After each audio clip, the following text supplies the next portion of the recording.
एक और rocket launch pad से निकला और इंटरनेशनल स्टेशन के लिए रवाना हुआ।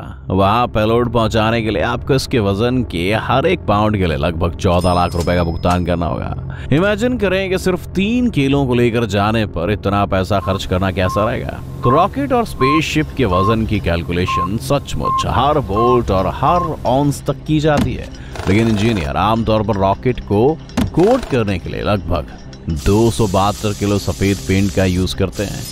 ये लगभग 80 करोड़ रुपए बैठता है। आइए देखते हैं आप इस पैसे से एक 3-masted schooner, gold plated Bugatti Veyron या मैनहट्टन में एक पेंट हाउस खरीद सकते हैं, शायद 2 भी, या शायद एक प्राइवेट आइलैंड भी, बेशक एक छोटा सा। लेकिन इंजीनियर्स को रॉकेट को सफेद रंग में रंगना पड़ता है ताकि वो उड़ते ओवन में तब्दील ना हो जाए। इमेजिन कीजिए कि आप गर्मियों में दोपहर के टाइम एक काली कार में पार्किंग में बैठे हैं, एयर कंडीशनिंग बंद है, आप कुछ ही मिनटों में अनकंफर्टेबल महसूस करेंगे। लेकिन अगर आपकी कार सफेद है तो ये धीरे धीरे गर्म होगी। ये सब मटेरियल की रिफ्लेक्टिविटी से जुड़ा मामला है। जब सूरज की किरणें किसी काली सतह को छूती हैं तो वो एब्जॉर्ब कर ली जाती हैं। इसका नतीजा ये होता है कि इस सरफेस के नीचे सब कुछ गर्म हो जाता है, लेकिन जब किरणें सफेद सरफेस पर पड़ती हैं तो वो रिफ्लेक्ट हो जाती हैं। ये सरफेस बहुत कम गर्मी एब्जॉर्ब करता है, इसलिए आपको गर्मियों में सफेद टी शर्ट से ज्यादा काली टी शर्ट में ज्यादा गर्मी लगती है। आप भी ज्यादा हॉट लगते हो। अरे मैं अब टॉपिक से भटक रहा हुआ। लेकिन स्पेसशिप स्पेस में उड़ान भरते हैं और वहां का टेम्परेचर लगभग -270 डिग्री सेल्सियस है दोस्तों। लेकिन स्पेस एक वैक्यूम भी है। इसका मतलब क्या है कि वहां पर हवा के कोई कण मौजूद नहीं है जो गर्मी को ट्रांसफर कर सके। तो कोई भी चीज सूर्य की किरणों और रॉकेट के सरफेस को हद से ज्यादा गर्म करने से नहीं रोक सकती। अगर रॉकेट काला होता तो वो उन पर सभी किरणों को एब्जॉर्ब कर लेता और एस्ट्रोनॉट्स ओवन में चिकन जैसा फील करते।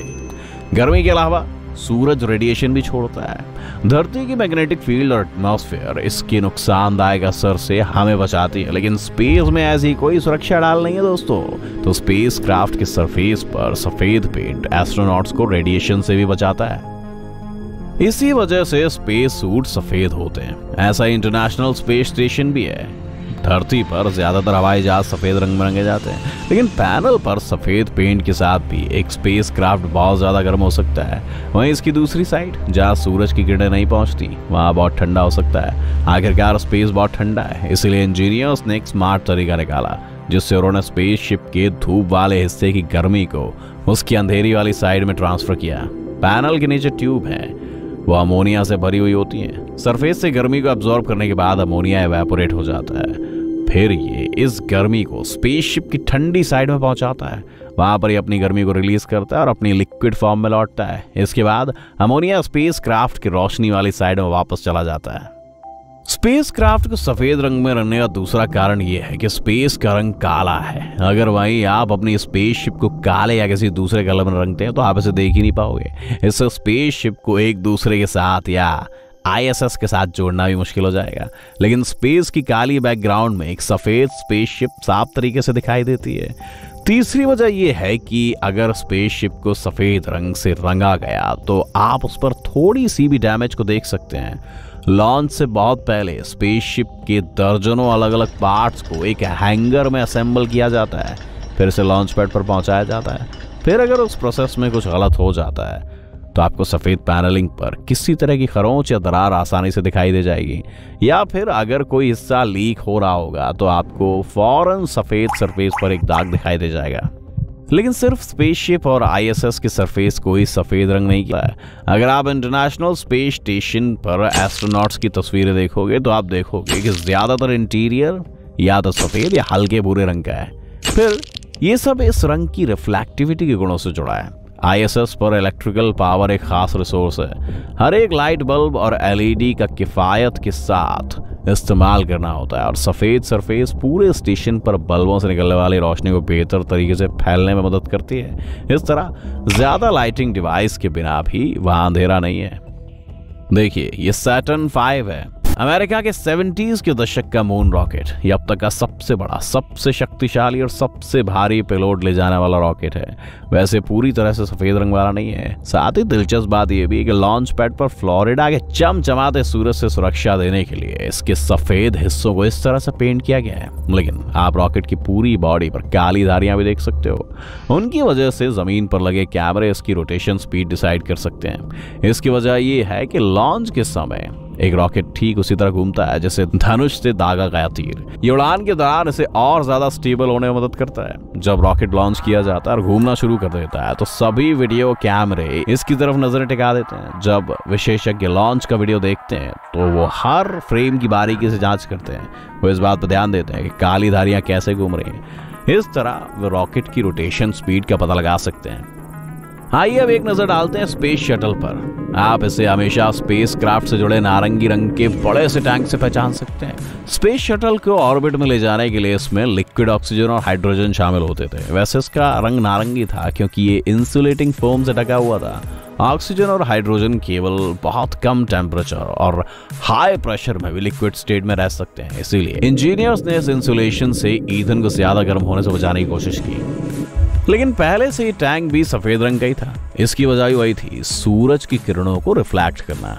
लेकिन बाद में इंजीनियर्स ने फैसला किया कि इस काम में फोम इंसुलेशन काफी होगा और फिर पेंट की परत को हटा दिया गया। इस तरह वो लगभग 272 किलो वजन घटाने और स्पेस में ज्यादा पेलोड पहुंचाने में कामयाब रहे। वैसे बता दें 272 किलोग्राम लगभग 272 लीटर पानी और 900 बड़े बर्गर के समान होता है। वाह, ये उड़ान पर कैसे सवार हुए। दिलचस्प बात यह है कि स्पेस शटल पूरी तरह से सफेद नहीं था। इसके नीचे का हिस्से का रंग काला था। ऐसा धरती के वायुमंडल में फिर से प्रवेश करने के वक्त पैदा होने वाली बेहद गर्मी का सामना करने के लिए किया गया था। स्पेस शटल स्पेस में अपना मिशन पूरा कर लेता तो वो उतरना शुरू कर देता था। कहा जाए तो ये लगभग ध्वनि की गति से 25 टाइम्स तेज 121 किलोमीटर की ऊंचाई पर सफर करता था।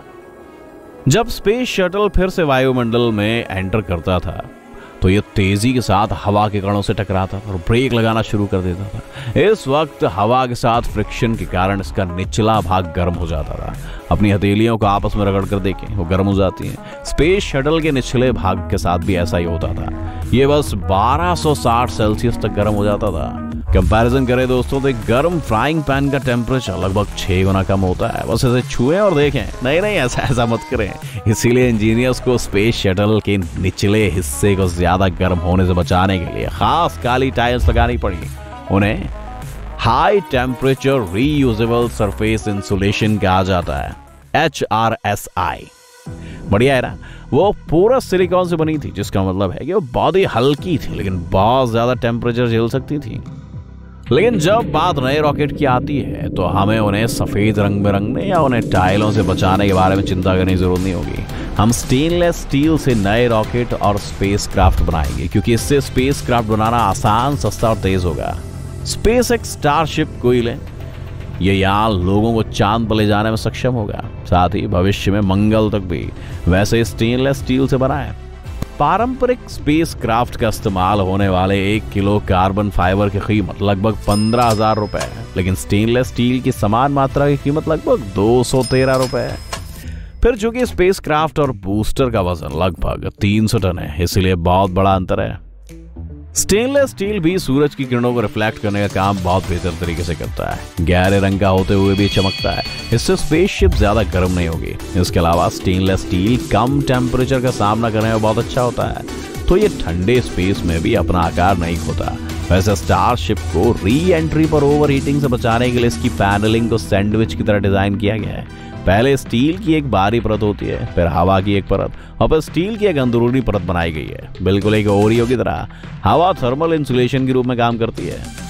फिर उड़ान पर गए लोगों के साथ स्टारशिप लॉन्च पैड पर बूस्टर से जोड़ा जाता है। इग्निशन बूस्टर स्टारशिप को धरती की ग्रेविटी से निकलने में मदद करता है, फिर ये अलग हो जाता है। उस टाइम स्टारशिप अपने इंजन्स को एक्टिवेट करता है और ये ऑर्बिट में प्रवेश करता है। इस टाइम तक इसने अपने लगभग सारे फ्यूल का इस्तेमाल कर लिया है। इसी बीच बूस्टर एटमॉस्फेयर में फिर से प्रवेश करता है और सॉफ्ट लैंडिंग करता है। ये फ्यूल भरने वाले शिप के साथ जुड़ता है। इग्निशन बूस्टर फिर से लॉन्च होता है, स्पेसक्राफ्ट को ऑर्बिट में ले जाता है और धरती पर लौट आता है।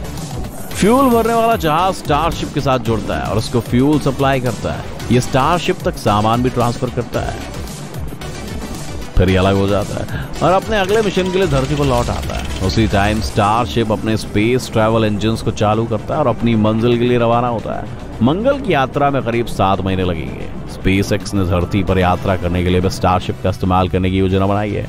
बड़े शहरों के पास वाटर प्लेटफॉर्म से लॉन्च हो सकेंगे। तब हमारे प्लैनेट की दूसरी साइड तक के सफर में 1 घंटे से ज्यादा का टाइम नहीं लगेगा।